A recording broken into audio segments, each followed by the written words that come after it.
اب ذرا غور کیجیے، ایک شجرہ ملونا، وہ دوسرا شجرہ ملونا کون سا ہے؟ جب جیسے آپ کو بتایا ربا کی سٹیجز ہیں، اس طرح شجرہ ملونا کی بھی سٹیجز ہیں۔ جب محمد کو بیس کیا گیا تو اس وقت شجرہ ملونا سیڈز نہیں ہیں، وہ سٹیج بہت پیچھے گزر چکی ہے۔ محمد کے وقت شجرہ ملونا کیا ہے بتایا، غور کریں، شجرہ ملونا کیا ہے محمد کے وقت جس سے منع کیا، جب محمد کے وقت جس سے منع کیا، یہ ذہن میں رکھنا ہے۔ محمد کے وقت شجرہ ملونا یہ ہے بتایا کہ دیکھو آسمان و زمین میں دو طرح کی مخلوقات ہیں۔ پہلی چیز ایک ظاہر ہے، ایک باطن ہے، ایک ظاہر اور ایک باطن، یعنی ایک جو تمہیں دکھائی دے رہی ہے مخلوق، دوسری جو دکھائی نہیں دیتی۔ اور کائنات وہ واضح کر دیا گا ایک ہی وجود ہے، جیسے آپ کا ہی وجود ہے۔ اگر کوئی کسی ایک بھی عضو کو چھیڑا جائے گا، اس کے مقام سے ہٹایا جائے گا، پنگا لیا، نتیجہ کیا نکلے گا؟ پورا وجود بگڑ جائے گا، خراب ہو جائے گا، تباہیاں آ جائیں گی، نقصانات کا سامنا کرنا۔ تو بالکل سیم آپ کے وجود کی مثال کائنات کی سی ہے، کائنات کی مثال آپ کے وجود کی سی ہے۔ بتائیے یہ جو ظاہر تمہیں مخلوقات نظر آ رہی ہیں، یہ دو طرح کی ہیں۔ ایک وہ جو محکمات ہیں، محکمات آیات، یہ جو مخلوقات ہیں کہ آیات ہیں یا نہیں؟ بالکل یہ کھلم کھلا حقیقت ہے، یا پھر یہ اصل وجود چھپا ہوا ہے، یہ اس کا چھوٹا سا حصہ ہے، یہ پارٹس ہیں اس کے؟ بالکل حقیقت ہے۔ اگر تو یہ پارٹس ہیں، پورا وجود چھپا ہوا ہے، یہ اس کے پارٹس ہیں، تھوڑا سا حصہ نظر آ رہا ہے مخلوقات کی ضرورت میں، تو پھر یہ آیات کہلائیں گی۔ اور آیت کی جمع آیت کیسے کہتے ہیں؟ وہ واضح کر دیا گیا اس سے پچھلی نشستوں میں، وہ جن کو نہیں پتا وہ نشستیں سن لیجئے گا، دیکھ لیجئے گا۔ بہرحال اب بتایا کہ دو طرح کی جو مخلوق آیات ہیں، ایک ہے محکمات، محکمات کا مطلب کیا؟ فیصلہ کن، اس کا کیا مقصد ہے آپ کے اوپر واضح ہے، اس کا کیا مقصد آپ کے اوپر واضح ہے۔ دوسری وہ جو محکمات نہیں بلکہ متشابہات ہیں، متشابہات یعنی شبہ والی، شبہ مطلب کیا؟ ایک شے ہے تو سامنے، لیکن اس کا علم چھپا دیا گیا، آپ کو یہ نہیں بتایا گیا کہ اس کا مقصد کیا ہے، یہ کیوں وجود رکھتی ہے۔ لیکن یہ ذہن میں رکھے بغیر وجود کے آسمان و زمین میں کوئی ایک بھی خلق ایسی نہیں جو بغیر مقصد کے وجود میں لائی گئی ہو، ہر مخلوق کا کوئی نہ کوئی مقصد ہے۔ اگر آپ کو نہیں بتایا گیا، آپ کو نہیں علم، تو آپ اس کے پیچھے نہیں پڑیں، کیونکہ آپ کا اس کے ساتھ تعلق نہیں ہے۔ اگر آپ اس کے ساتھ چھیڑ چھاڑ کریں گے، جس مقصد کے لیے وہ لائے گی وہ مقصد پورا نہیں ہوگا، نتیجے میں پھر آسمان و زمین میں فساد ہوگا اور ذمہ دار آپ ہوں گے، اس کا خمیازہ آپ کو بھگتنا پڑے گا، ٹھیک ہے نا؟ تو یہ محمد نے بتایا دو طرح کی مخلوقات ہیں، ایک جو محکمات ہیں، دوسری جو ہے وہ متشابہات ہیں۔ تو جو متشابہات ہیں ان کے پیچھے نہیں پڑنا، جو متشابہات ہیں ان کے پیچھے نہیں پڑنا۔ کیوں؟ کیونکہ وہ کوئی ایک مخلوق نہیں ہے، وہ شجرہ ہے، وہ مخلوقات کا ایک سلسلہ ہے، مخلوقات کا ایک سلسلہ ہے۔ تو ان مخلوقات کے پیچھے نہیں پڑنا، وہ مخلوقات کا سلسلہ کیا ہو گیا؟ شجرہ تو پیچھے نہیں پڑنا، ان کی طرف رخ اپنا نہیں کرنا، توجہ نہیں کرنی، مطلب کیا ہے؟ لان کرنا ہے، نظر انداز کرنا ہے۔ تو یہ کیا بنے گا؟ شجرہ کل ملعونہ بنے گا یا نہیں بنے گا؟ یہ نہیں بنے گا، بنے گا۔ جو کون سی مخلوقات؟ وہی آپ بتایا تھا کہ دیکھ اس وقت بتایا تھا کہ ابتدا کہاں سے؟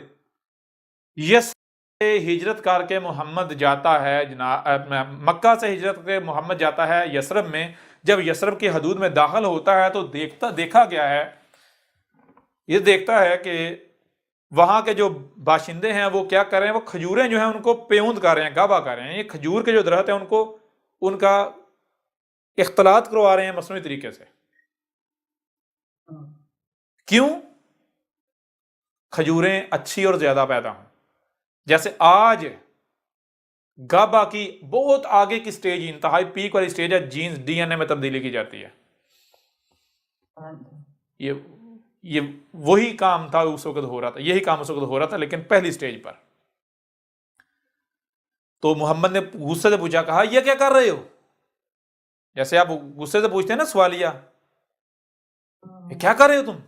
یعنی کہ کوئی بندہ غلط کام کر رہا ہے تو آپ کہتے ہیں کیا کر رہے ہو تم یہ؟ تو محمد نے کہا یہ کیا کر رہے ہو تم لوگ؟ تو انہوں نے کہا جی ہم جو ہے یہ کھجوروں کا پیوند کر رہے ہیں، گابا کر رہے ہیں۔ تو ظاہری بات ہے یہ تو مجھے بھی پتا بھائی تم گابا کر رہے ہو، کیوں کر رہے ہو؟ کہا جی اس سے کھجوریں اچھی اور زیادہ ہوتی ہیں۔ تو کہا نہ کرو، اسی میں تمہارے لیے خیر ہے، یعنی کہ اگر کرو گے تو تمہیں شر کا سامنا کرنا پڑے گا، ٹھیک ہے نا؟ نہ کرو، اس میں تمہارے لیے خیر ہے، اور یہی بتایا کہ یہ ہے شجرہ الملونہ۔ اگر آج تم دیکھو آج کیا کرتے ہو، آج تم کیوں گبا کر رہے ہو، تم اچھے اور زیادہ کے لالچ میں، اچھا کیا ظاہری طور پر نظر آنے میں اچھا ہو، خوبصورت ہو اور زیادہ مقدار میں ہو، یعنی بظاہر اچھا اور زیادہ کے لالچ میں تم یہ کر رہے ہو، تو کل کو اگر اس سے کوئی اور طریقہ تمہیں بتایا جائے اس سے اگلی سٹیج کا، تو تم باز آؤ گے یا وہی پھر کرو گے؟ تو آگے وہ کرو گے۔ تو اس طرح تم جب کرو گے تو آگے بڑھتے بڑھتے بڑھتے بڑھتے اتنا آگے بڑھ جاؤ گے کہ فتنہ دجال آ جائے گا۔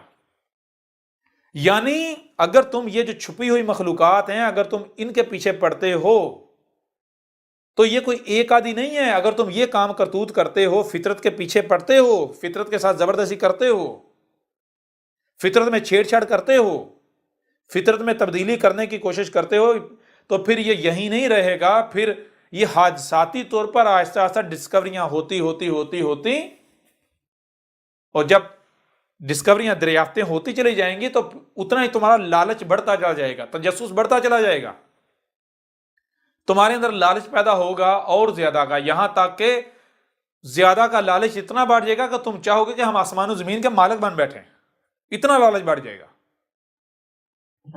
اتنا لالچ بڑھ جائے گا کہ ہمیں موت ہی نہ آئے۔ سمجھ آ رہی ہے نہیں آ رہی؟ تو لہذا کیا ہوگا، مارے جاؤ گے۔ آہستہ آہستہ یہ چھپی ہوئی جو مخلوقات کا سلسلہ ہے یہ سامنے آتا آتا آتا ایک وقت آئے گا کہ تم پیک پر پہنچ جاؤ گے، جہاں پر پھر تم نہ واپس جا سکتے ہو نہ آگے جا سکتے، پھر ہلاک کر دیے جاؤ گے۔ کلیئر ہو رہا نہیں ہو رہا؟ اب اگر تو یعنی کہ ہلاک ہو گئے، مر گئے، ختم ہو گئے، پھر تو جی کوئی نہیں، نارمل اٹینشن کوئی نہیں، ختم ہو گئے، مر گئے۔ لیکن اگر حقیقت اس کے بالکل برعکس ہو، حقیقت یہ ہو کہ آپ ختم تو ہونا ہی نہیں ہے، آپ نے جی آپ نے تو بلینز جو ہے وہ نوری سال جو ہے وہ آپ نے رہنا ہے، لیکن فرق یہ ہے کہ یہ جو بشری سٹیج ہے یہ صرف آپ کا ایک مرحلہ ہے، ٹھیک ہے نا؟ بالکل ایسے ہی مختلف مراحل ہیں، جیسے یہ مرحلہ ختم ہوگا، اگلے مرحلے میں آج آپ کے پاس اختیار ہے کہ اگلے مراحل آپ کون سے طے کرتے ہیں اپنے، اور اس کو ہم سائنٹیفکلی پروو کریں گے۔ سائنٹیفکلی کوئی سائنسدان جو رد نہیں کر سکے گا، خود کہیں گے ہاں یہ حق ہے۔ سمجھا رہے ہیں؟ یعنی کہ مار کے آپ مٹی اور ہڈیاں نہیں ہو جاتے اگر کوئی یہ سمجھتا تو ٹھیک ہے نا۔ تو بل یہ بتایا تھا یہ شجرہ الملونہ ہے، کون سا؟ یہ جو چھپی ہوئی مخلوقات ہیں، ان کے پیچھے نہیں پڑنا۔ کلیئر ہو رہا نہیں ہو رہا؟ اب محمد کے وقت جس شجرہ الملونہ سے منع کیا گیا وہ بیجوں والا نہیں ہے، سیڈز والا، وہ اس وقت تھا جب نکلے تھے جنہ سے۔ تو محمد کے وقت یہ کیا تھا شجرہ الملونہ؟ کون سا شجرہ الملونہ؟ وہی وہ سیڈز والا نہیں، دوسرا یہ جو اب چونکہ اب آپ اس سٹیج پر ہیں کہ آسمان و زمین میں چھیڑ چھاڑ کرنے کی صلاحیت، یعنی بچہ جو ہے وہ باشعور ہو گیا ہے، عمل کرنے کی صلاحیت رکھتا ہے۔ پہلے شجرہ الملونہ کون سا تھا؟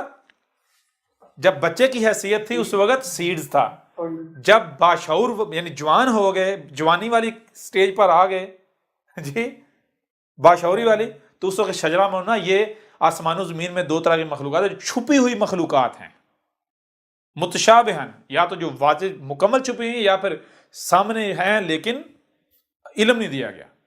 تو ان میں سے کسی کے پیچھے نہیں، اگر تم یہ جو سامنے ہیں اور جو سامنے ان کے بارے میں علم نہیں دیا گیا ان کے پیچھے پڑو گے تو پھر آہستہ آہستہ آگے بڑھو گے، آگے مکمل چھپی ہوئی کی طرف چلے جاؤ گے، وہ سامنے آنا شروع ہو جائیں گے۔